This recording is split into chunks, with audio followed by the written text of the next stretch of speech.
The tension between Lil Durk and Quando Rondo has officially reached a boiling point.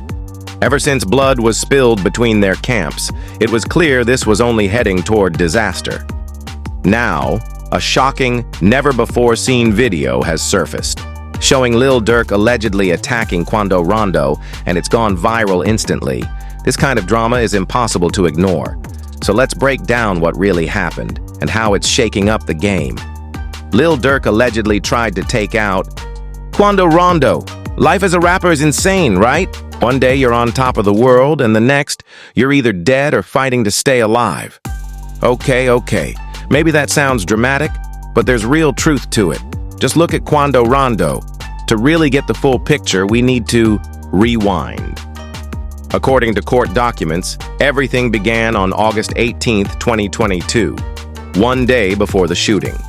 Members of F allegedly got a tip that Quando Rondo was staying at a hotel in Los Angeles.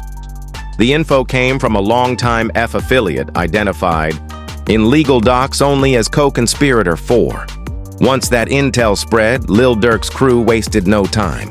As soon as they confirmed Quando's location, several members immediately arranged travel to California. The group included DeAndre Dantrell Wilson, FFD, Asa Houston, FF Boogie, Keith Jones, Flocka, David Brian Lindsay, Brown Eyes, and another person listed only as co-conspirator. All of them booked one-way flights from Chicago to San Diego, a detail that raised red flags for investigators. What made it even more suspicious was how the flights were paid for. Authorities alleged that the tickets were purchased with a credit card linked to co-conspirator 3, another associate of F and Lil Durk. Things got even worse when investigators uncovered text messages tying Lil Durk to the plan. A number believed to be his allegedly texted co-conspirator 3. "Don't book no flights under no names involved with me." That message suggests he knew the risks and wanted to stay distant from the plot. As F members flew into California, DDD reportedly messaged a friend on Instagram saying, "On my way to LA," proving they were in the area. Meanwhile, Lil Durk wasn't staying in Chicago either. Authorities say he flew to Los Angeles that same day with another associate named Vonnie using a private jet. Once in LA, Vonnie reportedly rented a room at the Sheraton Universal Hotel using a credit card in Lil Durk's name. That hotel room became the operational base for Flocka, Brown Eyes, FFD Boogie, and co-conspirator 2. The plan was just getting started. Vonnie also rented 2 cars, a white BMW and a white Infiniti with fake plates. These cars would later tail Quando Rondo around the city. In another twist, Vonnie was tracked by GPS to a Big 5 store where he bought 4 ski masks with cash. Afterward, Vonnie met up with Flocka, Brown Eyes, and co-conspirator 2 and handed out firearms. According to the feds, one of the weapons was an illegally modified, fully automatic gun, possibly a Glock with a switch. Then came August 19th, the day it all went down. Quando Rondo, his cousin Sava Robinson, aka Lul Pab, and others left their hotel in a black Cadillac Escalade. Unbeknownst to them, they were being followed. 2 cars were in pursuit, the white BMW allegedly driven by Vonnie with Flocka, Brown Eyes, and co-conspirator 2, and the white Infiniti with fake tags. What followed was a disturbing hours-long chase through Los Angeles. The group stalked Quando from a dispensary on Flower Street to a clothing store on Melrose Avenue. They didn't attack right away, likely waiting for the right moment. Eventually, Quando's Escalade stopped at a Mobile gas station across from Beverly Center. As Lul Pab got out to pump gas, the attackers saw their chance. The Infiniti pulled into a nearby alley while the BMW rolled up to the station. Then the 3 masked shooters, Flocka, Brown Eyes, and co-conspirator 2, stepped out. As the BMW pulled away, the shooters walked up and opened fire, unloading at least 18 rounds into the Escalade. In a cruel twist, Quando Rondo survived, but his cousin, Lul Pab, was hit and killed. The attackers ran back to the Infiniti and sped off. Witnesses captured the heartbreaking aftermath. Quando Rondo screaming, "No, no!" after seeing his cousin's lifeless body. Federal authorities later claimed that Lil Durk even mocked the moment in his lyrics. Just 15 minutes after the shooting, Vonnie, Flocka, and DDD were seen at an In-N-Out Burger. Brown Eyes and co-conspirator. Two showed up shortly after in a black SUV. The two groups allegedly discussed paying Flocka and Brown Eyes for the hit right then and there. Quando Rondo would later speak out about the experience, calling it the most traumatic event of his life. In one emotional interview, he said, "You lost your friend Lil Pab. He died in your arms. You said that changed everything." Quando answered, "That's the main reason, bro. Do I think that was the most traumatic thing in my life? Hell yeah. Ain't nothing ever happened to you or yours, right? Y'all burned down houses, played with fire for years. But when someone finally burns your house down and the firefighters don't show up, that pain hits different." A few hours after the shooting, Flocka, Brown Eyes, DDD, FF Boogie, and co-conspirator 2 boarded a flight from San Diego back to Chicago. Once again, well, you had a situation in LA where you lost your friend, Lil Pab. He actually died in your arms, and you said that changed you forever. But bro, that's the main reason I just said every bit, bro. That's the main reason. Do you think that was the most traumatic event you ever went through in your life? Man, hell yeah, and this why, cause bro, I used to run around and be like, I ain't never got none of them. But bro, I just felt like when nothing never happened to you and yours, and y'all done did all the burning down houses. And somebody come burn your house down and the firefighters don't show up for you, that shit hurt. Their one-way tickets were bought using co-conspirator 3's credit card. Later, according to federal authorities, OTFDD paid Flocka and Brown Eyes for their roles in the murder plot. For over 2 years, there was no legal action, no arrests, no headlines. The case went cold until October 2024. That's when a grand jury returned a sweeping indictment against Lil Durk and his crew. The charges were severe: murder for hire, conspiracy to commit murder for hire resulting in death, and using firearms, including a machine gun in a violent crime that led to someone dying. On October 24, 2024, law enforcement moved in. They arrested Vonnie, Flocka, Brown Eyes, FD, and Foogie. Raids also took place across the Chicago area at multiple properties tied to FF members. Then came another twist. Just hours after those arrests, the FBI got a notification from U.S. Customs and Border Protection. Lil Durk had booked not one, but 2 international flights. One was a one-way from Fort Lauderdale to Switzerland. The other, a one-way from Miami to Dubai. Both were scheduled to depart that same night. The FBI flagged something important. The United Arab Emirates doesn't have an extradition treaty with the U.S. In other words, if Lil Durk made it to Dubai, it'd be extremely hard to bring him back. It looked like he might have been planning to flee, but Lil Durk didn't board either of those flights. Later that evening, around 6:40 p.m., the FBI got another alert. Durk had been booked on a private jet to Italy. Leaving Miami around 9:08 p.m., at 8:00 p.m., agents moved in and arrested him as he tried to board the plane. The attempted hit on Quando Rondo is now seen as one of the boldest acts of violence in hip-hop history. What makes it so chilling is the sheer level of planning and coordination behind it. This wasn't some heated moment gone wrong. This was a calculated, organized hit, allegedly directed from the top by Lil Durk himself. But why would Durk go this far just to take out Quando? To get it, we have to go back, way back, to November 6th, 2020. That's the night it all began. The setting, Monaco Hookah Lounge in Atlanta, Georgia, around 2 a.m. That's where King Von, a rising star from Chicago and a close associate of Lil Durk, was killed in a street brawl that involved Quando Rondo's entourage. Surveillance footage later went viral, showing the chaos. During the fight, Quando's friend Lil Tim pulled a gun and shot Von. As shots rang out, off-duty police fired back. Lil Tim was hit by the cops. According to Atlanta Police Deputy Chief Timothy Peake, 6 people were shot. 2 died. One of them was King Von, just 26 years old. Von and Dirk were tight. Von was signed to Lil Durk's Only the Family label, F, but their bond ran deeper than music. They both came from O Block, one of Chicago's toughest neighborhoods. They weren't just partners, they were family. After Von's death, emotions ran high.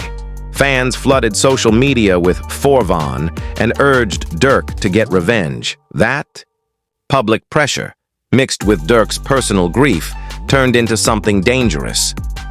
Federal agents now believe it was around this time that Dirk allegedly put a bounty on Quando Rondo's head. He used coded language, but the message was clear. Within his circle, it was known. Dirk would pay big money to have Quando killed. According to federal documents, one witness told investigators that Dirk made this known to several people in the crew. In the weeks after Von's death, the tension only got worse. On November 20th, 2020, Quando Rondo dropped a track called "End of Story," his version of what happened that night. In it, he claimed self-defense, but many saw the song as disrespectful, a slap in the face to Von's memory. That may have lit the fuse. Then came rumors that Lil Durk had bought tickets to Quando's upcoming shows in Georgia. Word on the street was he planned to cause trouble. Though nothing was ever confirmed, the venues got spooked, and Quando's concerts in Macon and Brunswick were canceled. In December 2020, fake DMs started circulating online. The messages claimed that Quando had reached out to Lil Durk, trying to squash the beef. Quando quickly denied everything on Instagram, but by then, the damage was done. Things escalated again in March 2021 when Lil Tim, the man accused of killing Von, was released on bond. That same week, Lil Ree, a close friend of Lil Durk, went live on Instagram and made threats, hinting that retaliation was on the way. Then, in April 2021, Quando Rondo sat down for an emotional interview with Angela Yee. He claimed he had been asleep in a car when the fight started. Said he didn't even know there was any beef with Von. But nobody in Dirk's camp was buying it. King Von's death didn't just leave a hole in Dirk's heart. It left a hole in his label. Von was blowing up. He was about to become a major star. His loss was both personal and professional. According to the FBI's complaint, Only the Family wasn't just a rap label. It operated like an organized crew. They allege that under Lil Durk's direction, members carried out violent acts, including murder, to protect the brand and settle scores. Their status within the group. That's what this was all about. The FBI paints a picture of an organization where violence isn't just expected, it's how you rise. According to Agent Sarah Corcoran, members committed violent acts on Lil Durk's orders to stay relevant in his circle. This setup mirrors a criminal enterprise more than a record label, with Durk at the top giving orders to loyal foot soldiers. What makes it even more chilling is the claim that Durk profited off the chaos he allegedly helped create. After the attempted hit on Quando Rondo and the killing of Lou Pab, prosecutors say Durk dropped tracks referencing the incident, specifically using audio from a news clip where Rondo can be heard screaming, "No, no," after seeing his cousin's lifeless body. One line goes, "Told me they got an Addy, go location, go green light, go, go, go, go, go, go, go. Look at the news and see your son, you screaming, no, no." It's disturbing. Not just organizing a hit, but mocking the victim's pain in a song. After the shooting, Flocka, Brown Eyes, DDF, Boogie, and co-conspirator 2 flew from San Diego to Chicago. The tickets were bought with a credit card tied to co-conspirator 3. If the feds are right, this was a high-level, carefully planned job with zero empathy for human life. The motive? Revenge. Plain and simple. According to U.S. Attorney Martin Estrada, Lil Durk ordered the hit in retaliation for King Von's death. The timeline and testimonies support that. And what's even more telling is the nearly 2-year gap between Von's murder in November 2020 and the August 2022 shooting. This wasn't a heat-of-the-moment reaction. It was cold, calculated, and drawn out. Quando Rondo has spoken openly about how that night changed him. Losing his cousin Lou Pob, someone who literally died in his arms, left a lasting scar. Over. The next 2 years, the beef never cooled. Diss tracks and social media jabs kept the tension alive. Then came the shooting. The hit missed Quando, but killed his cousin, Savia Robinson, an innocent bystander. In February 2025, his mother, Andrea Lakeela Robinson, filed a wrongful death lawsuit against Lil Durk, his label, and business team, demanding accountability. The Durk-Quando feud might go down as one of the most dangerous beefs in hip-hop. What started as musical tension evolved into real bloodshed. If proven in court, this wasn't just another rap beef. It was murder for hire. Fans and critics have debated the ethical lines being crossed in the culture. After Durk's arrest in October 2024, social media erupted. One rumored response from Rondo read, "We didn't get into this music industry just to get caught up in street stuff. We've got families and communities counting on us. It's time to move on." Was that aimed at Durk? It's unclear. But let's be honest, Durk's not known for turning the other cheek. Once he's been hit, he tends to hit back. Just charges and spent 3 months behind bars. That time in jail only added to his street cred. Then came 2019. Lil Durk and King Von were charged with attempted murder in a case involving a man who was shot and robbed outside an Atlanta drive-in. They both turned themselves in, spent time locked up, and were eventually released on bond. That case dropped in October 2022, just months after the attempted hit on Rondo. Some believe beating that charge may have fueled a sense of invincibility in Durk, but his controversies don't stop there. In October 2024, FBG Duck's mother filed a wrongful death lawsuit against Lil Durk and Von's estate, claiming they were involved in Duck's 2020 murder, a case where 6 men have already been convicted. FBG Duck, whose real name was Carlton Weekly, was gunned down in Chicago's upscale Gold Coast neighborhood in August 2020. In the wake of his death, his mother filed a civil lawsuit alleging that Lil Durk and his organization operated as a criminal enterprise, with violence being a key part of how they functioned. While Durk hasn't been criminally charged in connection with Duck's murder, this lawsuit adds another troubling layer to the growing narrative of violence linked to him and his crew. There are also unsettling links between Lil Durk and the 2022 death of Stephon Mack, a man believed to be a leader in the Gangster Disciples. Authorities suspect Mack's killing may have been in retaliation for the murder of Durk's brother D. Thang in 2021. Again, Durk hasn't been formally charged, but the pattern of suspected retaliatory violence mirrors what federal agents are alleging in the Quando Rondo case. Even Durk's music has stirred controversy. His early 2012 hit EL's Anthem was allegedly a spark in escalating tension between rival factions of the Gangster Disciples in Chicago. But the murder-for-hire plot against Quando Rondo goes far beyond any past accusations. It marks a serious leap in terms of how calculated and coordinated the alleged crimes are. According to the federal indictment, Lil Durk founded Only the Family around 2010, not just as a music label, but as a tight-knit collective of Chicago artists.